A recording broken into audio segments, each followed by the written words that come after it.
him at this point. Thanks, Coach. Next, we'll go to Greg Allman.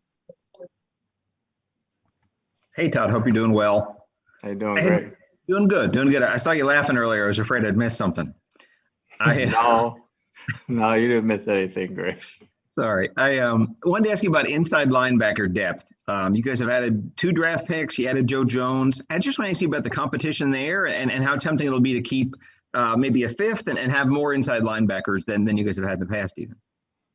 Well, it's going to be tough competition. I mean, that's what you want. As you become good, you want the competition to be better, and you want them to have you make difficult choices. So it's not just going to be there. It's going to be outside backer, safety, and, we got a bunch of D linemen fighting. So I'm looking for a spirited camp.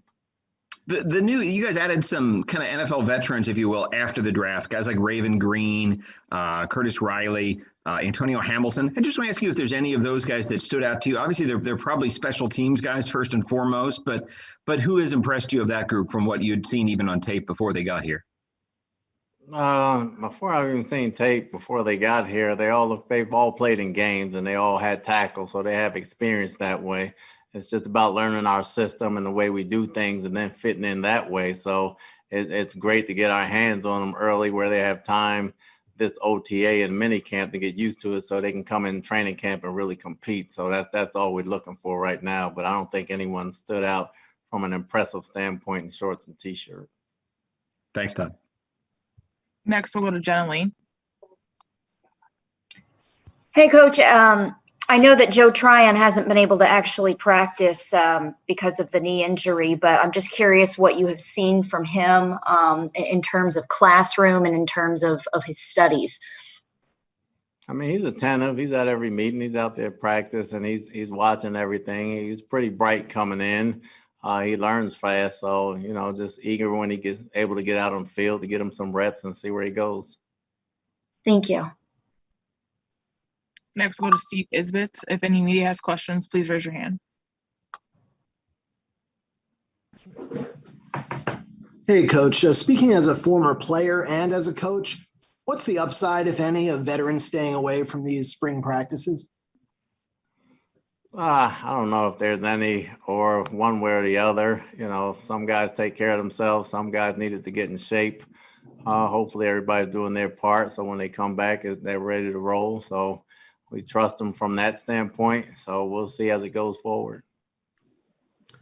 And recently Shaq did an interview, and he was talking about how if he's not Defensive Player of the Year this year, then he got jobbed and he wants MVP and the sacks record and has some really high goals. What do you see as what he can accomplish this year as far as what his ceiling really is after watching him now for a couple of years? Well, there's nothing wrong with setting high goals. Obviously, we're team first, and, with success comes individual goals. So right now, I don't really look for one guy or the other to say they're doing this or do that. But, as a player, you have to push yourself to get better. And that's one of the things he's doing. He's pushing himself to be the best. And as long as he's pushing himself to be the best, he's helping the team out. And I can appreciate that. We'll go back to Rick Stroud. Todd, KJ Britt had a pretty good college career, to say the least. He's a little bigger inside linebacker, maybe not as fast as some of your guys. Just I heard you describe him as just looking at him, and he's a football player. So just tell me where Britt fits into your scheme in particular. Well, he's learning both spots inside right now. Obviously, you don't want to say not as fast as the other guys, but the other guys are pretty fast. There's not too many as fast as the other two, so that's not a knock on him at all. I think he runs pretty well. He knows how to play the game on his college tape, and, he's got a lot of info going into him right now, and we're just trying to get him seasoned this summer so when he comes back in July, he doesn't have to think as much and it goes for it. But, he's a football player. You can see by his college tape, and just eager to see what he can do in pads. And you got, obviously, there's 22 starters on this team coming back. Your defense seemed to be playing better when the season ended, right? So what's the next level for your group? I mean, and where did they make the most improvement at the end of the year? Was it on the back end, the secondary? Just where did you see them have the most growth? Just looking at the cut-ups with the other coaches, we got to have a lot more growth from everybody. I think they made the most growth in coming together as a unit. You know, it wasn't just the back end and the front end working separately. They came together at the right time. The MEs had cut down. They got used to seeing each other how to play. A couple guys learned to play with some nicks and bruises and learned how to be professional about that. And, you know, you get on one of those roles and they come together. But looking at the tape, we have a lot of things we can do better that we're going to look at and want to do better at all facets, front, middle, and back end. So we're going to get to those tapes and we're going to look at them when they get in here and get to work. And, you know, we got a lot to take care of. Thanks, Coach. We'll go back to Greg Allman. Hey, Todd, you mentioned Britt learning both inside linebacker spots. Without giving away any secrets, what's the difference between the Mike and the Mo of the two spots? Mike's the signal caller because he's pretty much on the closed side, the Mo's on the open side, but they are interchangeable if motion and shifts occur. So they're really one and the same, but we do have some specialty plays for each spot, but you need to be interchangeable because when we play certain defenses, they are, but then when we play certain defenses, they're not. And with the challenge of repeating, obviously it's been a long time since any team has repeated as a Super Bowl champ. When you won as a player in '87, you guys, I think, went 7-9 the next year in Washington. What do you remember about that? Obviously, you guys have a lot less turnover than most teams. What from that can help you as you guys move forward this year? I don't think anything can help us. We had a lot of injuries the year after that. I think we ended the season with only 3 defensive starters playing on that.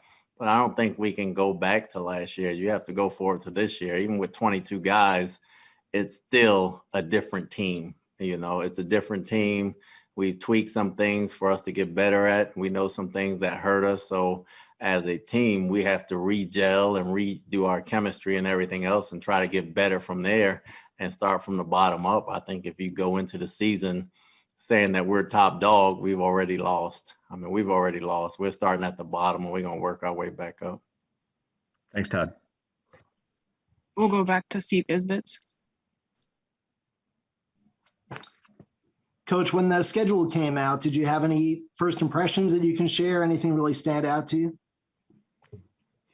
No, not really. You always try to see who your first game is against, and you try to put your head down and get to work. You know, you try to put your head down and get to work. I don't look at the rest of them because if you look at the rest of them, you're going to miss the first one. So we got a lot of work to do when we get to camp, and we'll work our way up to hopefully getting ready for Dallas and be ready for week 1.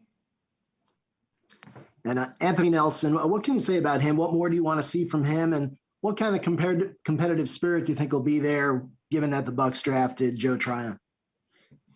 It's going to be competitive. I mean, if you're in NFL, there's going to be a draft pick probably every year at your position, or a free agent, or a high-priced free agent, or somebody coming in. That's part of the business right there. We have a job to do. And if you go out and do your job, you know, like Nelson always does, he's a tough player. He's playing behind 2 great players, but he's a tough player, and he has a first-round pick coming in. But once you come in, the first-round pick and the free agents are out the window. It's what you do on the field. So we know Nelson competes. We know he plays good football, and looking forward to seeing it. We have time for a few more. Next, we'll go to Leo Haggerty. Coach, how important is it to get these young kids that are not used to Tampa weather acclimated to this, especially those kids from the north? It's important because it's hot down here. You know, it gets hot for the coaches. Even the people that's from here, it gets hot. So I think the first couple of days, especially with these guys taking a lot of reps, they've been shell-shocked a little bit by the weather, but they regroup and they come back and they get in better shape, and, you know, you play ball. Last question will come from Josh Allen. Hey, Coach, there was a lot of emphasis brought on bringing, extra players to the cornerback room, the safety room, the inside linebacker room. Was that about the competition at the bottom of the roster for those positions as much as it was for special teams help? Oh, it's always about the competition. I mean, it starts at the bottom, and depending on how good you are, you can work your way to the top. You know, every year, everyone has to earn their spot. Even the people that started in the Super Bowl, you know, you can't have somebody outperform you in training camp and expect to be given a job. Work is work. And we understand that. They understand that. And we get to work. All right. That's all we have time for. Appreciate you taking the time, Coach. Thank you.